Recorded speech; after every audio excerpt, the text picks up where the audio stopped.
દાંત આપણા શરીરનો એક એવો મુખ્ય અંગ છે જેનાથી આપણે ભોજનને ચાવી ચાવીને ખાય છે અને આખો દિવસ એનર્જેટિક ઉર્જાવાન રહે છે. આ દાંત એની સારવાર કરવામાં આપણે ચૂકી જાય છે. આપણે ત્યારે જ એની સારવાર કરીએ છીએ જ્યારે દાંતમાં કોઈ તકલીફ થાય છે. યદિ તમે ચાહો છો 100 વર્ષ સુધી તમારા દાંત લોખંડ જેવા મજબૂત રહે તો આજ હું તમને એક એવો સરળ ઘરગથ્થુ ઉપાય બતાડીશ.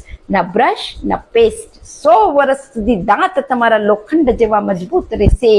હું 2 પ્રકારથી તમને એનો ઉપયોગ કરતા બતાડીશ અને અંતમાં તમને એક એવી વસ્તુ બતાડીશ. દાંતમાં યદિ તમને અચાનક દુખાવો થાય છે, તાત્કાલિક એક નાનો ટુકડો જ્યાં દુખાવો છે મૂકી દેજો, તાત્કાલિક દુખાવો બંધ થઈ જશે. હું Kalpana Rathod, acupressure acupuncture therapist, diploma in alternative medicine. એક એવી વસ્તુ જેની અંદર એન્ટીબેક્ટેરિયલ પ્રોપર્ટી છે, એન્ટી ફંગલ પ્રોપર્ટી છે, એન્ટી વાયરલ પ્રોપર્ટી છે, એની સાથે એન્ટી ઇન્ફ્લામેટરી ગુણ પણ એની અંદર છે. એટલે દુખાવાને પણ દૂર કરશે, ઇન્ફેક્શનને દૂર કરશે, સોજાને દૂર કરશે, મસૂડામાં યદિ સોજો આવી ગયો છે એને દૂર કરશે અને દાંતને મજબૂત બનાવવાની એ વસ્તુ કુદરતનો આપેલો એવો તોહફો જેને આપણે કડવો લીમડો કહે છે. કડવા લીમડાનો તમને 2 પ્રકારથી ઉપયોગ બતાડીશ. એક જે આપણા વડીલ બુજુર્ગ કરતા હતા, લીમડાનું દાંતણ. પણ દાંતણ કેમ કરવું? તમે લીમડાના દાંતણને ચાવી ચાવીને કરજો અને એમાં જે રસ આવે છે એને અંદર પેટમાં પીતા જાજો.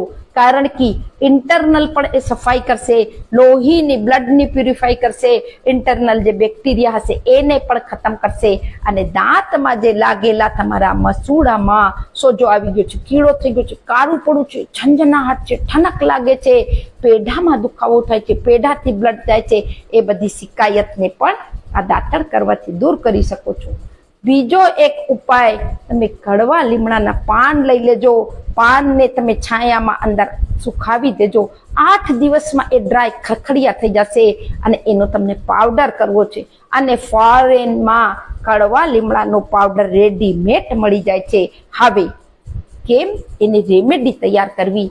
એની માટે 3 ચમચી તમે આ કડવા લીમડાના પાવડરનો પાન લઈ લેજો. 1 ચમચી એની અંદર સેંધવ મીઠું એટલે અપવાસ વાળું મીઠું તમને લેવું છે. 1 ચમચી હળદરનો પાવડર લેવો છે. 3ને સરસથી મળાવી એરટાઈટ ડબ્બામાં બંધ કરીને રાખી દેજો. હવે આનો કરવાનો સહી તરીકો, સવારે એકવાર એની અંદરથી 1 ચમચી તમે પાવડર લઈ એમાં 8 થી 10 ટીપા તમે સરસિયાના તેલ નાખી સરસથી એનો પેસ્ટ જેવો તૈયાર કરી દાંતમાં એને લગાવી હલકી માલિશ કરી અને કોગરા કરીને થૂકી દેજો. રાત્રે સુવાના પહેલા પણ 1 વાર કરી લેજો. દાંતની કોઈ પણ પ્રકારની શિકાયત તમે જીવો ત્યાં સુધી નહીં થાય. અને હવે અંતમાં જે તમને બોનસ ટિપ્સ આપવાની હતી એ ટિપ્સ એ છે, જ્યાં કણે પણ તમને દાંતમાં દુખાવો થાય છે, 1 જિંજર એટલે આદુનો ટુકડો લઈ લેજો, એનો ધોઈ છોલી નાનો એક ટુકડો કરી લેજો. જ્યાં કણે પણ તમને દાંતમાં દુખાવો છે ત્યાં કણે એક ટુકડાને મૂકી અને એને ત્યાં જ રહેવા દેજો. થોડીક જ વારમાં તમને એમ લાગશે દુખાવો કેટલો ઓછો થઈ ગયો છે. વધુ દાંતમાં દુખાવો છે, દિવસમાં 3 થી 4 વાર કરી લેજો. ચમત્કારિક મેજિકલ રિઝલ્ટ તાત્કાલિક તમને મળશે. વધુથી વધુ લોકોને શેર કરો, કારણ કે દાંતની સારવાર કરવી બહુ જરૂરી છે અને આ વિડીયો એ લોકોને હેલ્પફુલ થઈ શકે છે. એક કામ તમે હજી કરી લેજો, જેટલી વાર પણ તમે કાંઈ ખાવ છો પાણીથી ગાર્ગલ કરી કોગરા કરીને થૂકતા જાજો. એનાથી દાંતમાં કોઈ દિવસ પણ ઇન્ફેક્શન નહીં થાય. દાંત હંમેશા સ્વસ્થ અને મજબૂત રહેશે. સ્વસ્થ રહો, મસ્ત રહો, ખુશ રહો. નમસ્કાર.